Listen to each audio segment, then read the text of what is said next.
Gypsum में 1.5 molecule water की ज्यादा ही तो है प्लास्टर ऑफ पेरिस से। क्या फर्क पड़ रहा है कि डॉक्टर्स पीओपी को ज्यादा प्रेफरेंस देते हैं फ्रैक्चर्ड बोन के लिए। और आपने कहीं ना कहीं baking soda, bleaching powder, washing soda, caustic soda, इन सबको पढ़ा होगा। ये एग्जैक्टली है क्या, इसके बारे में आज क्लास में डिस्कस करेंगे। और हम थ्रू द लेक्चर में जितनी रिएक्शंस आती जाएगी, रिएक्शन कैसे परफॉर्म बनानी है, बैलेंस करनी है, वो सब आप प्रीवियस क्लासेस में पढ़ चुके हो। हम क्या करेंगे, रिएक्शन जब आती जाएगी तो उसके अंदर कौन सी टेक्निकलिटी यानी कुछ नई चीजें अगर आ रही होगी जिसे हम सीख सकते हैं एट इंस्टेंट उसी टाइम पे, तो उसे हम देखेंगे। और जब भी हम एसिड और बेस का रिएक्शन करवाते हैं एक्वस सॉल्यूशन में, तो आप जब बेस का करवाओगे तो OH माइनस आयन मिलेंगे, लेकिन जब आप एसिड का करवाओगे तो H+ की जगह H3O प्लस आयंस मिलेंगे। क्यों, ऐसा क्यों हो रहा है? क्या H+ आयंस एग्जिस्टेंस की सवाल है इस पे, क्या एग्जिस्टेंस का कोई लोचार है, उसके बारे में डिस्कस करेंगे। और हम जब मेटेलिक कार्बोनेट के साथ रिएक्शन करवाएंगे किसकी, एसिड की, तो CO2 निकलेगा। तो CO2 को कैसे टेस्ट करें उसे जानिए। पिछले क्लास में हमने H2 जब हाइड्रोजन गैस रिलीज हो रही थी तो उसे कैसे टेस्ट करें उसके बारे में जान लिया था। तो शुरुआत करते हैं चैप्टर नंबर 2, 10th क्लास का है ये। कौन सा चैप्टर है? Acid, base and salt. ठीक है, शुरुआत करके सबसे पहले सीखते हैं कि सॉल्ट क्या होता है। सॉल्ट कुछ नहीं, आयनिक कंपाउंड होता है जो कि न्यूट्रलाइजेशन की रिएक्शन से बनता है। किससे? न्यूट्रलाइजेशन रिएक्शन से। न्यूट्रलाइजेशन रिएक्शन क्या होती है? वो रिएक्शन जब एसिड और बेस रिएक्ट करते हैं आपस में, तो सॉल्ट और H2O बनाते हैं, सॉल्ट और वाटर का फॉर्मेशन करते हैं। इसमें क्या होता है, एसिड का नेचर कैसा है? एसिड का नेचर है सोर और बेस का नेचर बिटर। जब ये आपस में मिलेंगे तो ये न्यूट्रलाइज हो जाएंगे, ये एक दूसरे को नलीफाई कर देंगे इनका टेस्ट। तो इसलिए हम इस रिएक्शन को हम न्यूट्रलाइजेशन रिएक्शन बोलते हैं। कहीं ना कहीं यहाँ पे अब बोलोगे आप सर सॉल्ट कैसा होता है? एसिड होता है, बेस होता है, तो याद रखना सॉल्ट अपने आप में कुछ भी नहीं हो सकता। सॉल्ट के साथ जो भी एलिमेंट अटैच है सॉल्ट के साथ, उस पर डिपेंड करता है कि सॉल्ट का नेचर कैसा होगा। अगर एलिमेंट एसिड है तो एसिडिक सॉल्ट हो जाएगा, बेसिक है तो बेसिक, और जनरली कैसा होता है, न्यूट्रल सॉल्ट होते ज्यादातर। अच्छा, बढ़ते हुए सीखते हैं। सबसे पहले क्या सीखते हैं, सॉल्ट कैसे बना? न्यूट्रलाइजेशन की रिएक्शन से। एक आयनिक कंपाउंड होता है जिसकी लैटिस और क्रिस्टलाइज्ड स्ट्रक्चर होती है। ये हम आगे क्लासेस में डिस्कस करेंगे। तो अभी की क्लास में क्या है कि सॉल्ट समझ में आया क्या है।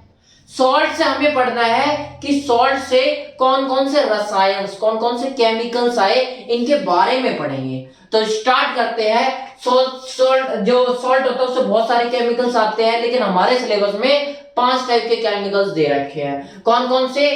सोडियम हाइड्रोक्साइड, और कौन सा दे रखा? Bleaching powder, baking soda, washing soda, और क्या दे रखा लास्ट में? पीओपी दे रखा, प्लास्टर ऑफ पेरिस। एक एक करके 1 बाय 1 करके डिस्कस करते हैं और इनके बारे में जो जो प्रॉपर्टीज है उसे सीखते चलते हैं। सबसे पहले पढ़ते हैं हम सोडियम हाइड्रोक्साइड। हाइड्रोक्साइड नाम से ही समझ में आ रहा है, सोडियम के साथ ऑक्सीजन और हाइड्रोजन के मॉलिक्यूल्स अटैच होंगे। ठीक है, तो सोडियम के साथ देखो हाइड्रोजन और ऑक्सीजन के मॉलिक्यूल्स अटैच, इसलिए नाम क्या दे दिया हमने, सोडियम हाइड्रोक्साइड। इसी को हम कास्टिक सोडा भी बोलते हैं। एक इंफॉर्मेशन और मिल गई। कैसे बनेगा? जब आप NaCl यानी नमक को जब पानी से रिएक्ट करवाओगे एक्वस यानी जलीय विलयन में, एक्वस सॉल्यूशन में, तो क्या करेगा वो, देखो यहां से Na उठा लेगा और हाइड्रोजन में से जब ये H2O में से 2 भाग में टूटेगा, H+ और OH माइनस, तो OH माइनस मिल जाएगा क्योंकि Na+ था, यहाँ OH माइनस, प्लस और माइनस पे मिलकर आयनिक कंपाउंड बनाएंगे, तो OH Na+ और OH माइनस मिलके NaOH बना देगा, जिसे ही हमने क्या बोला है, कास्टिक सोडा या सोडियम हाइड्रोक्साइड बोला है। इसका फॉर्मेशन हो गया प्लस Cl2 और H2 बाहर आ जाएगी। अब H2 निकलेगी तो इसका टेस्ट कैसे करते हैं मैं पिछली क्लास में आपको सिखा दिया है। उसके बाद एक इंपॉर्टेंट बात, वो जो Cl2 होती है वो नेगेटिव होती है, आपको पता होगा। और नेगेटिव क्या होता है? एनोड होता है। तो जब भी ये इलेक्ट्रोलिसिस करवाया जाएगा, जब भी इससे इलेक्ट्रिसिटी पास होगी, जब ये रिएक्शन करवाना होगा, तो हमें इलेक्ट्रिसिटी पास करनी होगी। क्या पास करनी होगी? इलेक्ट्रिसिटी। तो हमें पता है कि दो रोड लगाते हैं, एनोड और कैथोड। तो एनोड नेगेटिव रोड होती है, एनोड पे नेगेटिव चीज जमा होती है, तो यहाँ पे एनोड पे Cl2 जमा हो जाएगा, और हाइड्रोजन ये एनोड के पास, कैथोड के पास जमा होकर निकल रहा होगा, और NaOH जो हमारा सोडियम हाइड्रोक्साइड है, ये कैथोड पे जमा हो जाएगा, इकट्ठा हो जाएगा। आगे बढ़ते हुए क्या सीखते हैं कि कहां कहां यूज होता है ये? सोप इंडस्ट्री या फिर डिटर्जेंट, जब डिटर्जेंट बनाते हैं या सोप बना रहे होते हैं तो उसमें काम होता है। सोप में मैक्सिमम काम किसका होता है?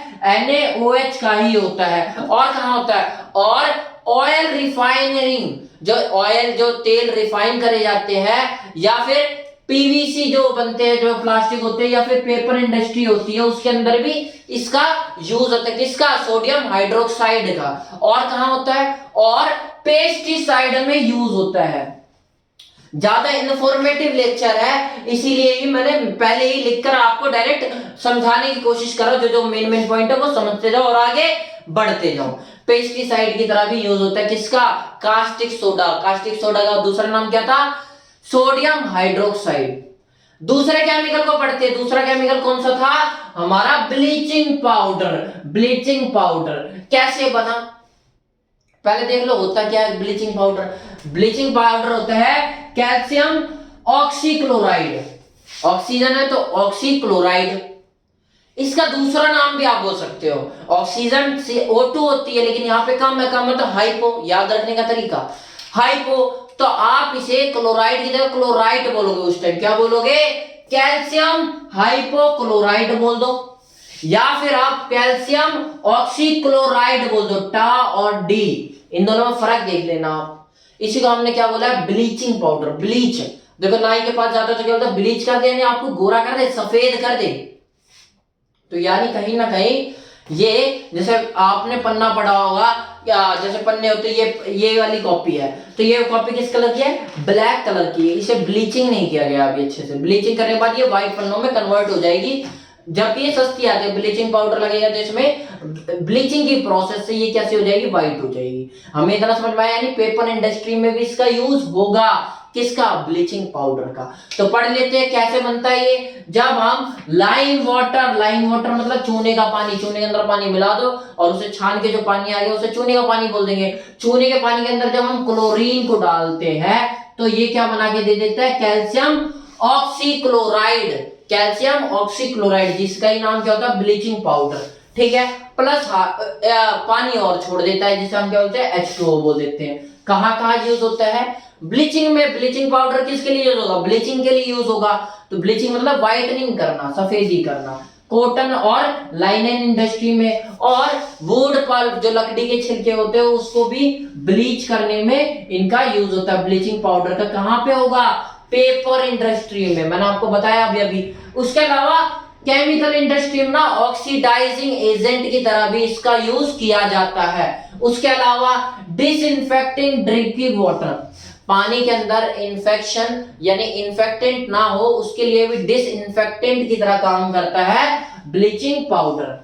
आई होप आपको इसके यूज भी समझ आए होंगे। उसके बाद बढ़ते हुए देखो, ये चीज जरूर याद रखना कि कास्टिक सोडा का केमिकल फॉर्मूला क्या है। ये जो केमिकल फॉर्मूला बता रहा हूं मैं, वैसे ब्लीचिंग पाउडर का केमिकल फॉर्मूला क्या है, कहीं आप कंफ्यूज ना हो जाओ, इसलिए मैंने बिल्कुल नीले कलर में अलग से दिखा रखा है, तो इसे अच्छे से याद कर लेना।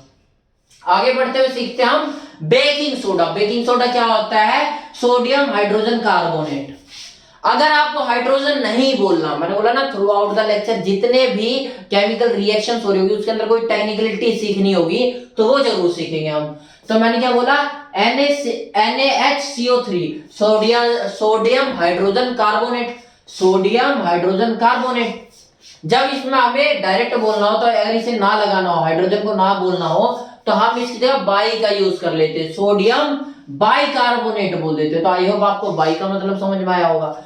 इसी को हम बेकिंग सोडा बोलते हैं। कैसे बनता है? जब हम NaCl को H2 और Cl2 में और अमोनिया की प्रेजेंस में, क्या अमोनिया की प्रेजेंस में जब हम इन्हें रिएक्ट करवाते हैं तो क्या बनता है, NaCl यानी अमोनियम क्लोराइड बन जाता है, NH4Cl, और NaHCO3 बन जाता है। NaCO3 क्या है, यही है सोडियम बाइकार्बोनेट, या जिसे हम क्या बोल रहे हैं, बेकिंग सोडा। ये क्या होता है, माइल्ड होता है। माइल्ड मतलब कोमल होता है। कोमल का मतलब ये नहीं जल्दी खराब हो जाता है, साफ साफ लिखा हुआ है नॉन कोरेसिव बेस। एक तो बेसिक नेचर होता है, बेस से ही समझ में आ गया। दूसरा क्या बोला मैंने, नॉन कोरेसिव होता है। नॉन कोरेसिव मतलब जो कोरोड ना हो, जल्दी से खराब ना हो, सड़े गले ना, यानी वीक ना हो। Used as antacid. मैंने एक लेक्चर में, याद करो, बताया था आपको कि हम एसिडिटी हो रही थी तो वहां पे एसिड का उल्टा डालना था, तो क्या डाल सकते हैं हम, बेकिंग सोडा। क्या पिला सकते हैं, बेकिंग सोडा, क्योंकि एंटासिड की तरह ये काम करता है। जब इसे गर्म किया जाएगा, मान लो कहीं आग लग गई, तो जब इसे आप गर्म करके यानी फेंकोगे तो आग में ऑटोमेटिक थोड़ा सा गर्म हो जाएगा। जैसे हीट मिलेगी, जब उसे हीट मिलेगी तो ये CO2 H2O और ये सोडियम कार्बोनेट रिलीज करेगा। तो यहां पे देख रहे हो क्या रिलीज हो रहा है, CO2 रिलीज हो रहा है। जब CO2 रिलीज हो रहा है तो ये CO2 क्या करेगा, आग को बुझाने का काम करेगा। इसलिए इसे फायर एक्सटिंग्विशर में भी यूज किया जाता है। जो अग्नि को बुझाने के लिए यंत्र बनाए जाते हैं ना, वो रेड सा सिलेंडर, उसके अंदर इसका यूज भी किया जा सकता है। अच्छा, उसके बाद हम क्या करते हैं केक और जो ब्रेड्स होते हैं इनके अंदर भी यूज करते हैं। जो जैसे आपने छोला भटूरा देखा होगा तो उसके अंदर भटूरे फूल जाते हैं, किसकी वजह से फूल जाते हैं, इसमें जो CO2 रिलीज हो रही है ना, इसके वजह से। सर अगर इसके वजह से होता है तो बेकिंग सोडा, चलो ठीक है भाई, CO2 रिलीज हो रहा है, तो वहां पे हम बेकिंग सोडा ना यूज करके हम बेकिंग पाउडर यूज करते हैं। बेकिंग पाउडर क्या होता है, बेकिंग सोडा के अंदर जब हम टार्ट्रिक एसिड डालते हैं तो ये क्या बन जाता है, बेकिंग पाउडर बन जाता है। और इसका यूज होता है ब्रेड, केक्स, इन सब के अंदर, बेकरी के सामान के अंदर। क्यों होता है, बेकिंग सोडा का क्यों नहीं यूज हुआ, क्योंकि CO2 तो उसमें से भी रिलीज हो रही है, बेकिंग सोडा के अंदर से भी CO2 रिलीज हो रही थी। क्योंकि क्या बोल रहा हूं मैं, बेकिंग सोडा जो है वो कैसा है, एक बेस है। और बेस कैसा होगा, कड़वा होगा, खाने में बिटर होगा। इसे न्यूट्रलाइज करने के लिए इसके बिटर को हम क्या करते हैं, टार्ट्रिक एसिड डालते हैं, जो कि क्या करता है, बिटर को न्यूट्रलाइज कर देता है। तब जाके क्या बन जाता है, ये बेकिंग पाउडर। इसका यूज करते हैं, use in bread and cakes to make soft और स्पंजी बना रहे, उसके लिए बेकिंग पाउडर का यूज करते हैं। कंफ्यूज मत होना बेकिंग सोडा और बेकिंग पाउडर में, ठीक है। आगे बढ़ते हैं, आगे हम सीखते चौथा कौन सा है, वॉशिंग सोडा। अभी कौन सा पढ़ा था हमने, बेकिंग सोडा, पढ़ रहे वॉशिंग सोडा। वॉशिंग सोडा का एग्जांपल देख लो, क्या लिखा गया है, Na2CO3 10H2O। याद रखना, जैसे 8 को ओक्टा, ऐसी 7 को सेप्टा, वैसी 10 को डेका बोलते हैं। क्या बोलते हैं, डेका। तो इसका नाम मैं ये नहीं बोल दूंगा, सोडियम भी है, कार्बोनेट भी है, तो सोडियम कार्बोनेट, और 10 को डेका, और हाइड्रोजन ये क्या है, H2O है, तो H2O को हाइड्रेट बोल देते हैं। तो डेका हाइड्रेट नहीं बोल दूंगा सीधा, तो सोडियम कार्बोनेट डेका हाइड्रेट किसका नाम है, वॉशिंग सोडा का, ठीक है। अब इसके बारे में पढ़ते हैं। इसे रिक्रिस्टलाइजेशन ऑफ सोडियम कार्बोनेट, क्या, जब हम सोडियम कार्बोनेट NaCO3 को हम रिक्रिस्टलाइजेशन की प्रोसेस में ले जाते हैं तो हमें सोडियम बाइकार्बोनेट डेकाहाइड्रेट प्राप्त होता है, यानी वॉशिंग सोडा, तब जाके हमें मिलता है। देख लो कैसे किया हमने, 10 मॉलिक्यूल्स के साथ रिएक्ट करवाया और ये सीधा जाके इसमें 10 मॉलिक्यूल अटैच हो गया, ठीक है। गौर करने वाली बात कौन सी है, यहां पे क्या था, सोडियम कार्बोनेट था, और यहां भी सोडियम कार्बोनेट है, लेकिन यहां पे देख लो Na1 है और यहां 2 है, बैलेंस नहीं है। लेकिन याद रखना, जब भी ये बनेगा सोडियम बाइकार्बोनेट डेकाहाइड्रेट बनेगा तो हमेशा Na2 होगा। थोड़ी थोड़ी बात है, याद रखते चलना है। बेसिक सॉल्ट है, मैंने क्या बोला, सॉल्ट कैसा होता है, किसी भी टाइप का हो सकता है, एसिडिक सॉल्ट भी हो सकता है, लेकिन ये कैसा है, बेसिक सॉल्ट है। और क्या रखने वाली बात क्या याद रखेंगे, इसको क्लीनिंग के लिए, देखो वॉशिंग सोडा, वॉशिंग नाम से ही समझ में आ रहा है यार, धोने धाने के लिए बनाया होगा।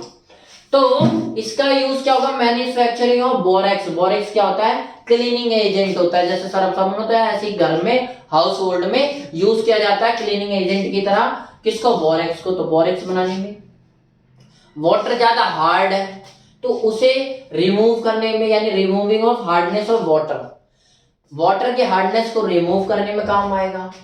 ऑल्सो इन ग्लास, सोप और पेपर इंडस्ट्री में भी यूज होगा। किस लिए? साफ सफाई के लिए, क्लीनिंग एजेंट है तो उसके लिए काम आ जाएगा। ग्लास को साफ करना होता है अच्छे से। तो आई होप आपको वॉशिंग सोडा समझ में आया होगा। अब पढ़ते हैं हम प्लास्टर ऑफ पेरिस। ये बहुत अच्छा, इंपॉर्टेंट और मेन है। प्लास्टर ऑफ पेरिस को देखो पढ़ने लिखा क्या है, CaSO4 dot half H2O। CaSO4 मतलब calcium sulphate, dot half H2O। Half H2O, वहां पे 10H2 होता तो डेकाहाइड्रेट। हाफ को क्या बोलते हैं याद करो, हमने पूरा सर्कल बोला था स्फीयर, और हाफ को क्या बोलते थे? जो आधा स्फीयर होता था हम हेमिस्फीयर बोलते थे। तो हाफ को यहां बोलते हैं हेमीहाइड्रेट। हेमीहाइड्रेट समझ में आया? हेमी मतलब हाफ, ठीक है। उसके बाद इसी को हम प्लास्टर ऑफ पेरिस बोलते हैं, ये भी बात क्लियर। इसके अलावा हम, ये क्या है, व्हाइट पाउडर की तरह होता है। व्हाइट पाउडर आपने एक कट्टा देखा हो जिसमें साफ साफ POP लिखा रहता है, प्लास्टर ऑफ पेरिस, ठीक है। जिप्सम से ही बनता है। जिप्सम क्या होता है? जिप्सम भी प्लास्टर होता है। अच्छा, बोन फ्रैक्चर के टाइम पे भी काम आता है। तो जिप्सम की जगह हम POP का यूज क्यों करते हैं? बस इतना सा फर्क होता है, जिप्सम हर टाइप से मोड़ा नहीं, ढाला नहीं जा सकता, और plaster of Paris her shape में ढाला जा सकता है, इसलिए डॉक्टर प्रेफर करते हैं प्लास्टर ऑफ पेरिस को। जिप्सम क्या होता है? जिप्सम भी क्या होता है? एक प्लास्टर ऑफ पेरिस की तरह ही होता है, प्लास्टर। और इसका यूज फर्टिलाइजेशन में भी, यानी फर्टिलाइजेशन की तरह भी होता है, फर्टिलाइजर की तरह भी यूज होता है। अच्छा, जिप्सम का एग्जांपल देख लो, बिल्कुल सेम है। बोलो सेम है तो फिर अलग क्या है? अलग है बस मॉलिक्यूल्स का डिफरेंस। किसका मॉलिक्यूल? वाटर का मॉलिक्यूल। यहाँ पे क्या था? हेमी, हाफ मॉलिक्यूल था। जिप्सम में 2 मॉलिक्यूल होगा। और जब इसे गर्म किया जाएगा 100 डिग्री सेल्सियस, इतना गर्म किया जाएगा, यानी जहां पे पानी उड़ के भाप बनने लगता है, तो वहां पे ये 2 से क्या बन जाएगा? ये हाफ बन जाएगा।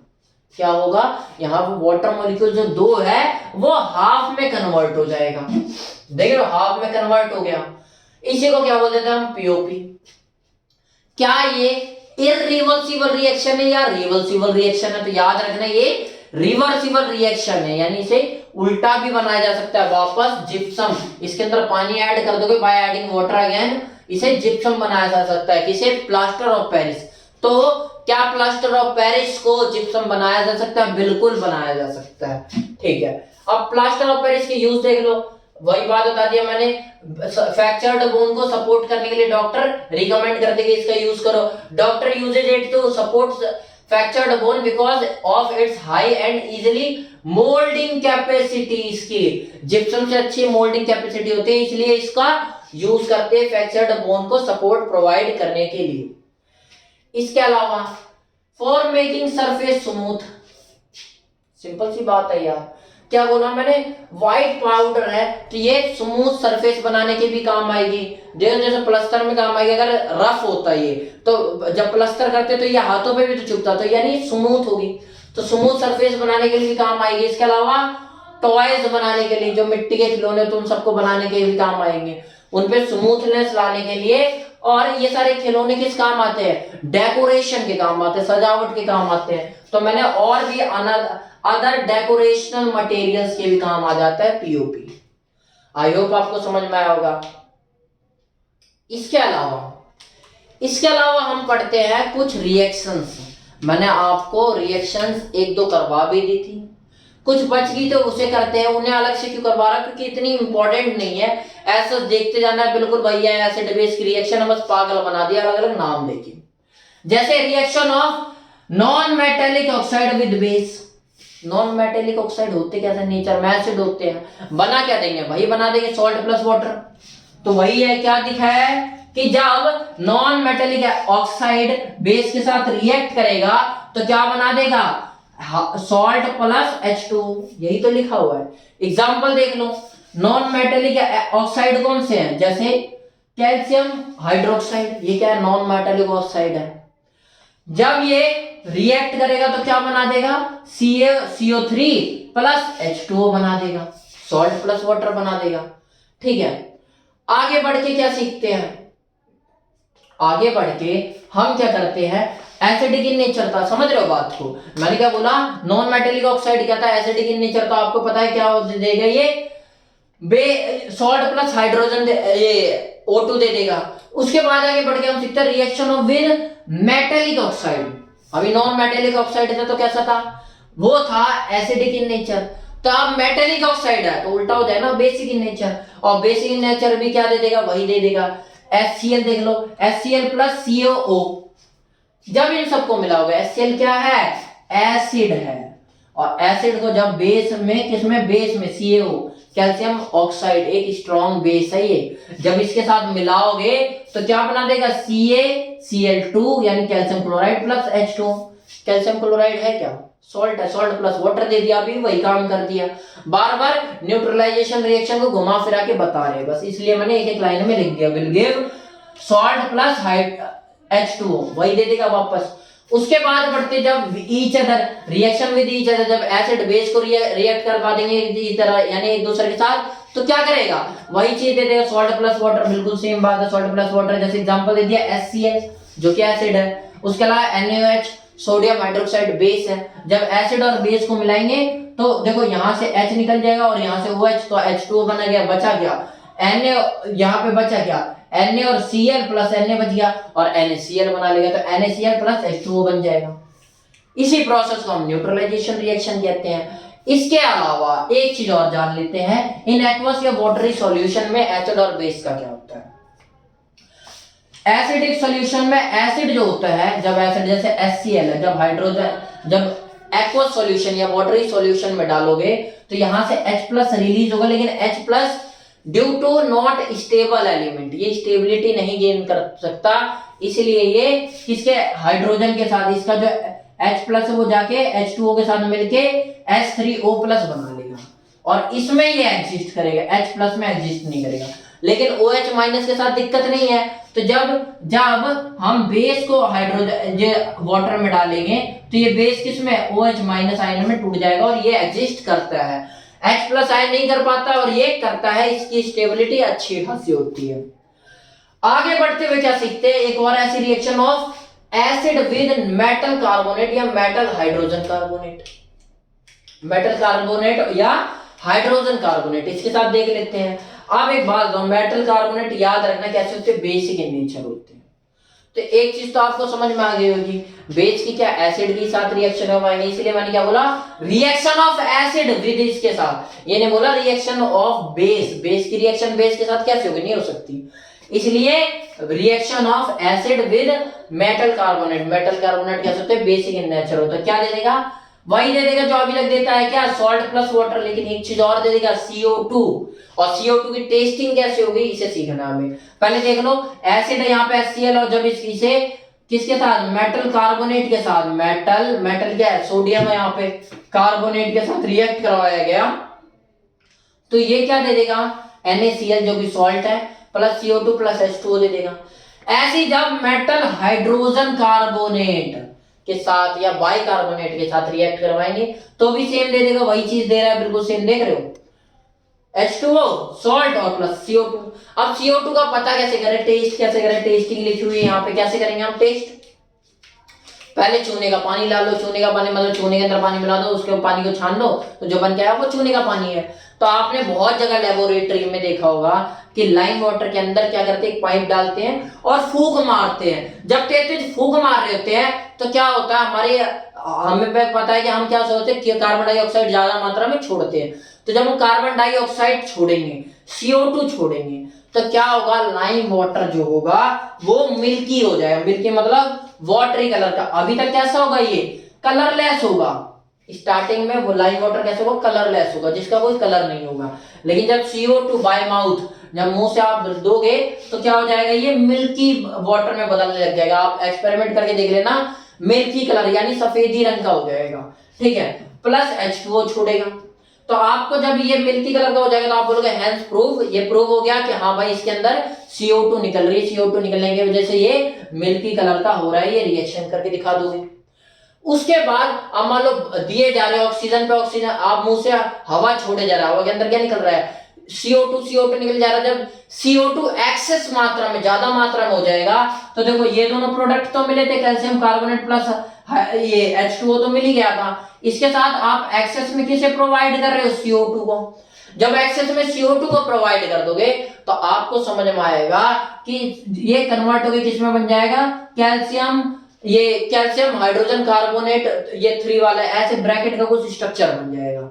ये जो प्रोडक्ट बन के आएगा ये वापस, अभी तो मिल्की दिख रहा था, एकदम से वापस कलरलेस हो गया। जब कलरलेस हो गया तो आप समझ जाओगे कि हाँ भाई ये कंफर्म हो गया कि इसके अंदर क्या है, CO2 निकल रही है। आई होप आज का लेक्चर समझ में आया होगा। इसके अलावा एक टॉपिक और होता है जो ज्यादा इंपॉर्टेंट नहीं है लेकिन इंपॉर्टेंट है, क्या, यूनिवर्सल इंडिकेटर। क्या होता है यूनिवर्सल का मतलब, हर जगह जो एप्लीकेबल हो सके। जैसे पीएच स्केल, उसके अंदर क्या होता है, पीएच पेपर क्या होता है, बहुत सारे डाइस से मिलके बना होता है। ये अलग अलग रंग शो करता है, अलग अलग रंग शो करता है तो पता चल जाता है इस रंग के हिसाब से कि हाँ भाई इसका पीएच कितना है। जितना पीएच लेवल ज्यादा होगा उतना H+ आयन कम होंगे, OH- आयन उतने ज्यादा होंगे। जितना पीएच लेवल कम होगा, जितना 1, 2, 3 इनके करीब होगा, कम होगा, उतने ही H+ आयन ज्यादा होंगे और OH- आयन कम होंगे। ये याद रखने वाली बात है। और कहाँ यूज होता है भाई, पता हमारे स्टमक में भी HCl निकलते हैं बहुत जगह। पेड़ भी एक स्पेसिफिक पीएच पे ही काम करता है।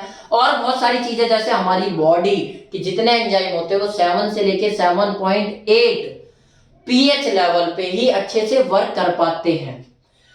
एसिडिक रेन कब बोलते हैं हम, जब 5.8 पीएच स्केल से कम की रीडिंग देने लग जाती है। कोई भी रेन जब बारिश होती है और उसका जब आप पीएच नापोगे तो उसका पीएच 5.6 से कम आने लग जाते हैं तो हम क्या बोलते हैं कि ये क्या है, एसिडिक रेन है। हमारे दांत डीके होने स्टार्ट हो जाते हैं जब हमारे दांतों का पीएच 5.5 से नीचे जाना स्टार्ट कर देता है। बस इतनी सी इंपॉर्टेंट बात थी। आई होप आज का लेक्चर समझ में आया होगा। नमस्कार।